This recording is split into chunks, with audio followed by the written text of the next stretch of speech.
Hello everyone.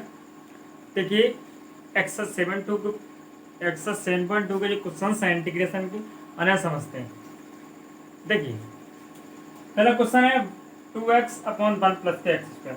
इसमें आपसे directly ये क्या गया, इनका इंटीग्रेशन कीजिए। Find out the integration of this question. बस आपको इनका या ये लिखा हुआ क्वेश्चन ए से कुछ आगे तक समाकलन ज्ञात कीजिए। तो इनका समाकलन ज्ञात करने के लिए आपको सोचना पड़ेगा कि हमें किस तरीके से इनके समाकलन ज्ञात करना है।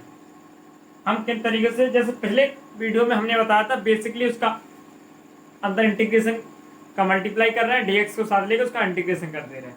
लेकिन वहां इस तरह का नहीं है, यहाँ आपको सोचना पड़ेगा कि हम इंटीग्रेशन कैसे करेंगे। जैसे देखिए 2x अपन 1 प्लस के एक्स स्क्वायर है। अब इसका इंटीग्रेशन हम कैसे कर सकते हैं? तो ये जो तरीका है वो चेंज ऑफ वेरिएबल का है। इस तरीके से क्वेश्चन किए जाते हैं उसमें वेरिएबल चेंज करना पड़ेगा। वो कैसे? देखिए क्वेश्चन नंबर पहला लेते हैं, उसके उस तब समझते हैं। 2x अपॉन 1 प्लस के एक्स स्क्वायर इंटीग्रेशन dx, इसका आपको समाकलन ज्ञात करना है। अब आप ऑर्डिनरी सामान्य तरीके से देखें, जनरली आप इसे देखें तो आप इसे किस तरीके से सॉल्व कर सकते हैं। 1 प्लस के एक्स स्क्वायर जनरली आप इसे देखें तो आप इसे किस तरीके से सॉल्व कर सकते हैं। आपको कोई ऐसा तरीका नजर आए जिससे आप सॉल्व कर सकें? शायद नहीं। तो आप कहेंगे नहीं, कोई ऐसा तरीका, कोई ऐसा फॉर्मूला नहीं लग रहा है जिससे हम इसको, अभी जो हमने कोई ऐसा तरीका इसका नहीं पढ़ा जिससे हम इसे सॉल्व कर सकें। तो इसके लिए आपको क्या करना पड़ेगा? इसके लिए आपको वेरिएबल चेंज करना पड़ेगा। इसके लिए मतलब वेरिएबल चेंज मतलब क्या? तो इसका मतलब ये कि आपको एक मानना पड़ेगा, चाहे आपको इसका नॉमिनेटर मानना पड़े चाहे आपको इसका डिनोमिनेटर, चाहे आपका इसका अंश, चाहे आपको हर मानना पड़ेगा। कुछ भी मान सकते हैं आप, जेड टी। अब पहला स्टेप क्या हो गया? पहला आपका ये हो गया, आपको मानना पड़ेगा लेट, चाहे नॉमिनेटर डिनोमिनेटर अपनी जरूरत के अनुसार। दूसरा ये कि वो पार्ट जो हम माने उसके साथ जो हमने, जैसे मान लिया x बराबर टी, तो अब हमने जब x वेरिएबल की जगह t वेरिएबल मान लिया तो पूरा हमारा क्वेश्चन किस में हो जाएगा? t में ही।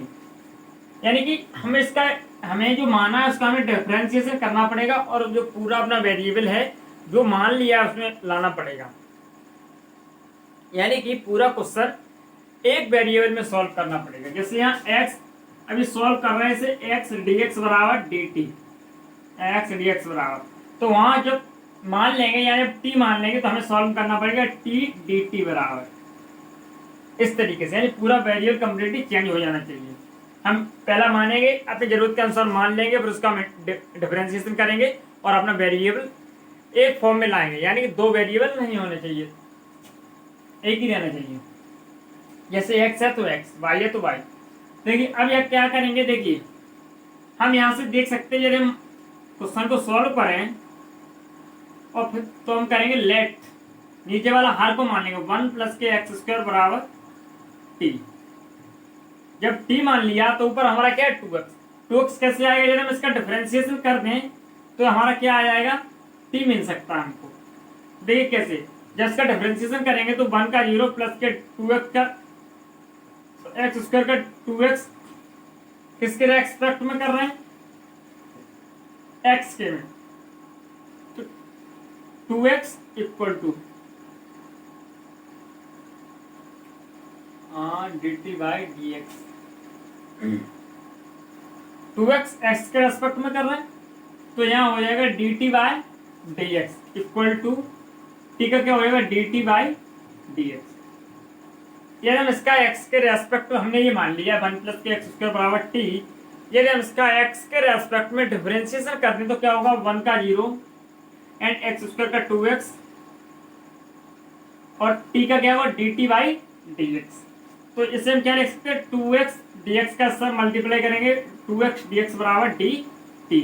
तो यहाँ देखिए अब ये चीज इसमें पुट कर देंगे, इंटीग्रेशन 2x dx, इसके बराबर क्या रखना है हमको? dt। ये मैंने जो ये देखिए इसके बराबर क्या रखना है? 2x dx बराबर dt। एंड यहां से मेरा क्या आ सकता है? 1 प्लस के एक्स स्क्वायर मैंने क्या माना है? t। 1 प्लस के एक्स स्क्वायर क्या माना टी, तो ये क्या होगा इंटीग्रेशन 1/t dt। तो 1/t का क्या होता है log t प्लस सी log, अब हमने t की जगह क्या पुट किया था 1 प्लस के एक्स स्क्वायर प्लस सी। इस तरीके से आप ये क्वेश्चन सॉल्व करेंगे, यानी पहले मानेंगे फिर उसका डिफरेंशिएशन करेंगे, पूरा क्वेश्चन एक वेरिएबल में कर लेंगे और फिर उसका इंटीग्रेशन कर देंगे और जो हमने माना उसकी जगह उसकी वैल्यू पुट कर देंगे। ऐसे देखिए क्वेश्चन नंबर 2, क्वेश्चन नंबर 2 क्या है अपना log x का होल स्क्वायर वाई एक्स। देखिए अब इसमें क्या करना पड़ेगा, यदि हम x को मानते हैं तो x का डिफरेंशिएशन 1 हो जाएगा और हमको कोई भी मतलब हल हमारा नहीं होगा। तो हमको क्या करना पड़ेगा, यदि हम log x को मान लें और जब log x को मान लेंगे t, तो हमारा क्या होगा जब इसका डिफरेंशिएशन करेंगे तो 1/x equal to dt by D x आ जाएगा और हम इसको इस तरीके से सॉल्व कर सकते हैं, यानी x मान के हम कुछ भी नहीं कर पाएंगे और log x को यदि हम मान लेंगे तो हमारा सॉल्व हो जाएगा। देखिए log x बराबर t, तो 1/x log x का डिफरेंशिएशन करेंगे, differentiation with respect to x, तो log x का 1/x equal to dt by dx, तो 1/x dx बराबर dt। देखिए 1/x dx बराबर इसकी जगह क्या रखना है हमें dt, इंटीग्रेशन dt और log x से हम क्या माने t, तो t dt, integration t dt।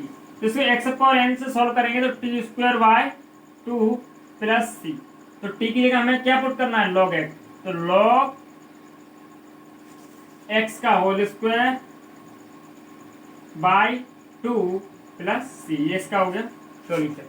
अब वो इस तरीके से मानना है कि यदि हम उसका डिफरेंशिएशन करें तो हमारा जो रेस्ट पार्ट है, बचा हुआ पार्ट है, वो हमें मिल जाए और उसकी जगह हम आसानी से पुट कर सकें।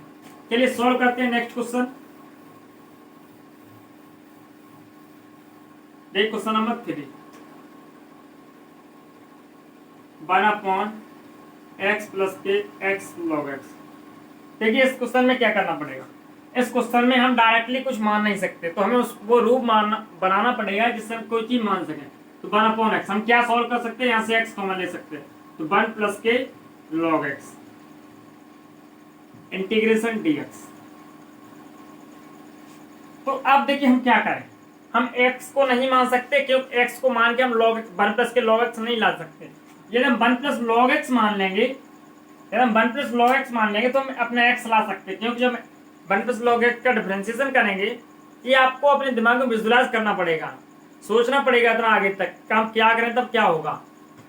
देखिए ऐसे 1 प्लस के log x, एक बार जब आप इनको करेंगे तो दूसरी बार आपको प्रैक्टिस में आ जाएगा। 1 प्लस के log x बराबर t, जब डिफरेंशिएशन करेंगे x के रेस्पेक्ट में तो क्या होगा 1/x dt बाय dx, तो 1/x dx बराबर dt। देखिए इसकी जगह ये 1/x dx, इसकी जगह हम क्या रख देंगे dt इंटीग्रेशन, और 1 प्लस के log x क्या होता है, क्या माना हमने t, तो जब इसे सॉल्व करेंगे तो क्या होगा log mod t plus c, और यहाँ हमने जो log t की वैल्यू मानी वो रख देंगे, t की क्या मानी 1 प्लस के log x प्लस c। इस तरीके से आप ये कर लेंगे। ऐसे क्वेश्चन नंबर नेक्स्ट में इसी तरीके से मानेंगे। Question number 4, sin x into sin cos x, इसी तरीके से यहाँ मानेंगे। जब यहाँ मानेंगे इस संख्या को मानेंगे जो हम पूरा अपना कंप्लीट प्राप्त कर सकें, रेस्ट पार्ट है बचा वो हमें उसका डिफरेंशिएशन करने पे मिल जाए। देखिए यदि हम sin x मानते हैं तो sin x का डिफरेंशिएशन cos x हो जाएगा, तो cos x dx तो हमें मिलेगा ही नहीं क्योंकि इसके एंगल में है, तो हमें इसका क्या मानना पड़ेगा, इसका एंगल मानना पड़ेगा। तो जब मानेंगे लेट cos x बराबर t, तो cos x का डिफरेंशिएशन माइनस का sin x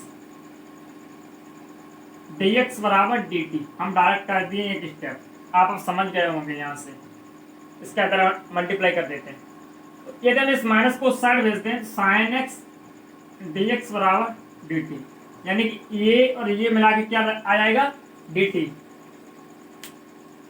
देखिए क्या आ गया, डी और टी क्या मिला के, ये और ये मिला के क्या आ गया, sine x D x D T. और साइन, ये साइन ही जाएगा, कॉस एक्स क्या हमने क्या माना है, टी, क्या होगा साइन टी डी टी। अब साइन टी का इंटीग्रेशन क्या होता है, माइनस का, सॉरी यहां से आएगा माइनस का डी टी, ठीक, यहाँ माइनस पहले से ही है ना। और जब साइन टी का इंटीग्रेशन क्या होता है, माइनस का कॉस टी, तो minus minus plus cos T plus C equal to cos, अब टी की वैल्यू यहां से क्या है, कॉस टी हमने क्या माना था, कॉस एक्स, तो कॉस एक्स प्लस सी।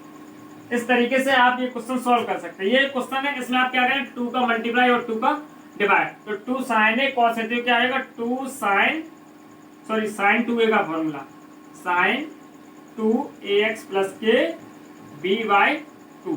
आगे यदि आप ए एक्स प्लस के बी मान लेंगे तो आप इस क्वेश्चन को सॉल्व कर सकते हैं। इस तरीके से आप जो बचे हुए क्वेश्चन हैं और इन क्वेश्चन को प्रैक्टिस कीजिए। क्या हुआ, इस क्वेश्चन को आप जब एक बार देख लेंगे कैसे होता है और एक बार प्रैक्टिस कर लेंगे, फिर आप इजीली समझ सकते हैं क्या होना है क्या करना है। और जो बचे हुए क्वेश्चन हैं उनको आप प्रैक्टिस कीजिए, समझ में नहीं आ रहा तो मेल कीजिए, यदि आपको हमारे कोई सॉल्यूशन में प्रॉब्लम है तो मेल कीजिए, चैनल को सब्सक्राइब कीजिए, दोस्तों के साथ शेयर कीजिए और पढ़ते रहिए और आगे बढ़ते रहिए। All the very best.